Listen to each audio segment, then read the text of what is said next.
यार बिस्मा देखो, फाइनली मैंने अपने फेवरेट नॉवेल्स खरीद लिए।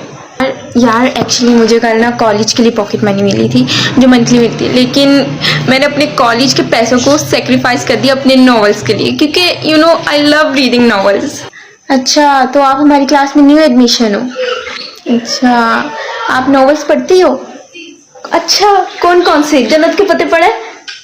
हाँ, कितना अच्छा है ना, उसमें कितना कमाल था जेहान सिकंदर। वैसे तुम नॉवेल्स पढ़ती हो? क्या मतलब, तुम नॉवेल्स ही नहीं पढ़ती? सीरियसली तुमने आज तक भी कोई नॉवेल ही नहीं पढ़ा बिस्मा?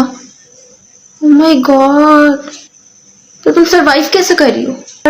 यार white roses, I love white roses because Jehan Sikandar हया को देता था। आई कैन टेल यू यार, कल ना मैं अमर बेल पढ़ रही थी और मैंने उमर की डेथ पढ़ ली है। यार यार बीइंग ऑनेस्ट, उमर को नहीं मरना चाहिए था। लाइक उमर की डेथ ने मुझे ट्रॉमेटाइज कर दी है। बीइंग ऑनेस्ट, मैं अपने लिए जैसा मैंने इमेजिन करती हूँ ना, वो सिर्फ सलार सिकंदर है। बिकॉज यार ही इज 10 आउट ऑफ 10। सो उसके अलावा तो मुझसे कुछ और सोचा ही नहीं जाता। बस I can not tell you कि मुझे कितना प्यार है नॉवेल्स से। Like I can spend my whole life reading novels.